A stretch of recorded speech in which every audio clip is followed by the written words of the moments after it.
السلام علیکم۔ متین الحق حاضر خدمت۔ بہت سی خواہشیں بچپن کی ایسی ہوتی ہیں، دل میں دبی ہوتی ہیں، ان کا موقع کب ملے یہ قدرت کو معلوم ہوتا ہے۔ اس کے بیک گراؤنڈ میں آپ کو اپنے ساتھ گزرا ہوا واقعہ سنانے جا رہا ہوں۔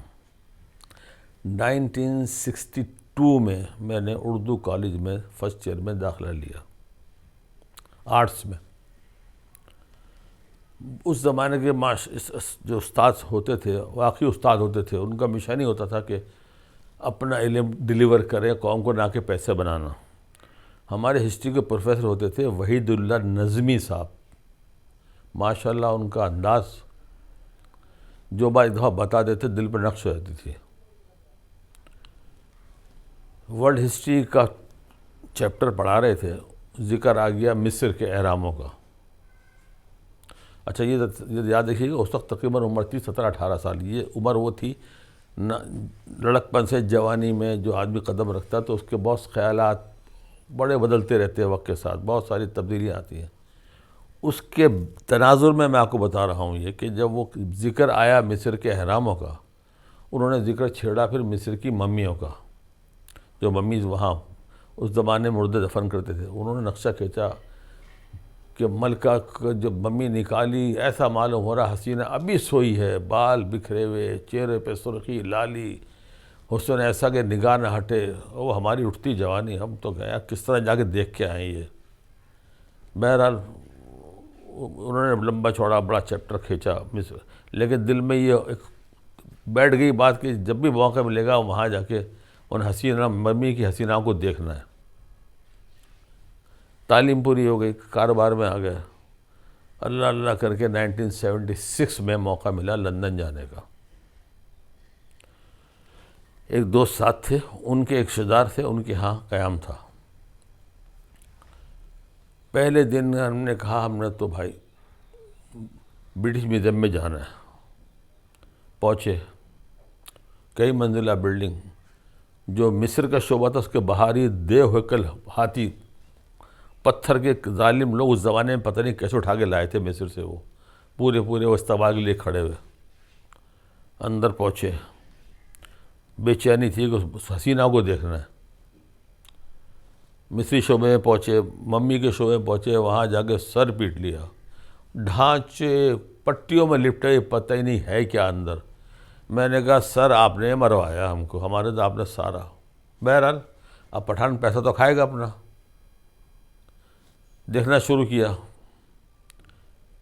اب جو دیکھنا شروع کیا، مصر کا شعبہ دیکھا، ہندوستان پاکستان کا دیکھا، لاما قبائلوں کا دوسری تہذیب ہے کہاں کی دنیا کی وہ دیکھی۔ دنیا سے کہاں سے انہوں نے لوٹ کے دنیا کو انہوں نے یہ عجائب گھر بھرے تھے۔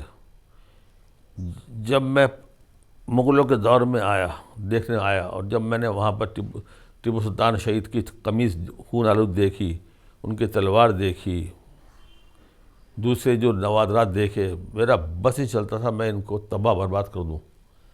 میں بہت اپسیٹ ہو کے میں جب گھر آیا دوست کے ساتھ، ان کے میزبان گھر، تو میں نے میرا غصے سے بہت ٹیمپر ہائی تھا۔ میں نے غصے میں کہہ دیا کہ میرا بس چلے تو میں ایٹم بم لا کے ان کو سب کو تباہ برباد کر دوں، انہوں نے ہم کو کس طرح لوٹا ہے۔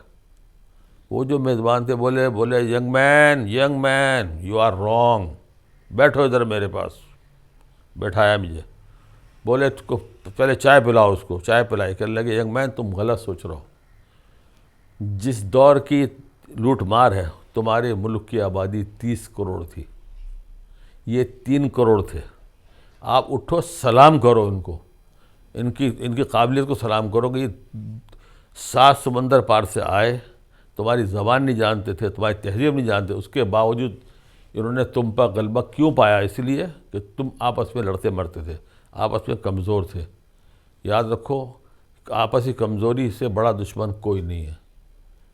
میں نے پھر بیٹھ کے تجزیہ کیا، میں نے کہا صحیح کہتے ہیں، ہم میر جعفر میر صادق ہر دور میں ہوتے ہیں، جسے آج بھی دور میں بھی نام سننے میں آ رہا ہے، اللہ معاف کرے۔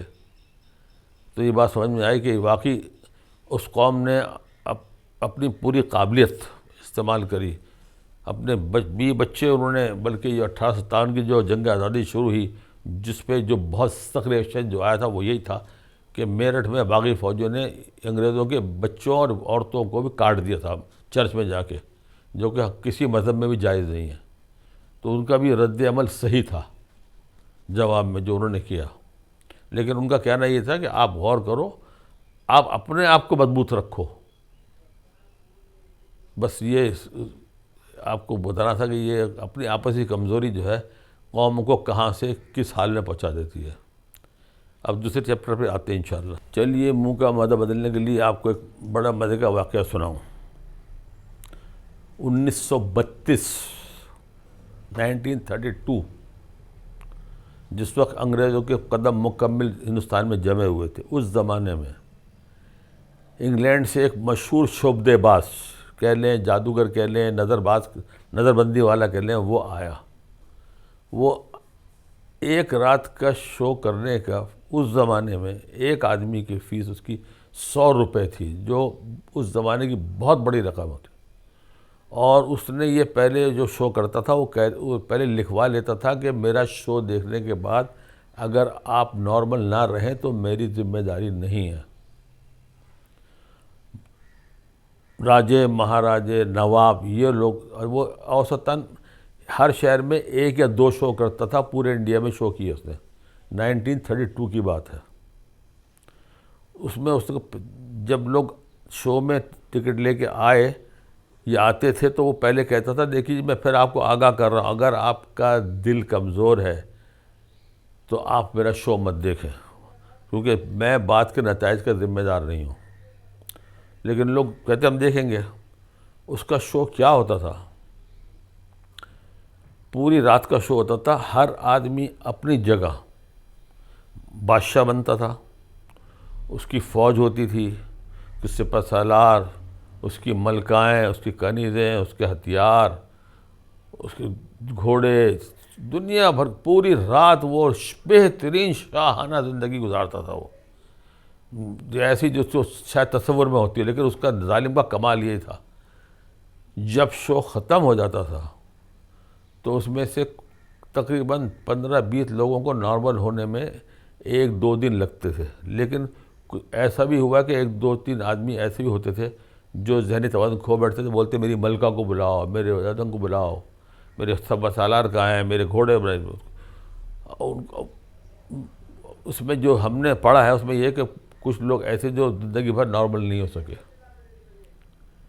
تو یہ جو نشہ دکھاتا ہے بادشاہ بننے کا ہوتا ہے، اس کی مثال آج بھی ہم دیکھ رہے ہیں۔ ایک چھوٹی سی میاں نواز شریف صاحب کی زندگی میں شاید کسی کو 3 دفعہ حکومت ملی ہو، شاید کسی کو، اور پھر بھی وہ قدر نہ کرے، بد نصیبی یا کم ظرفی۔ السلام علیکم۔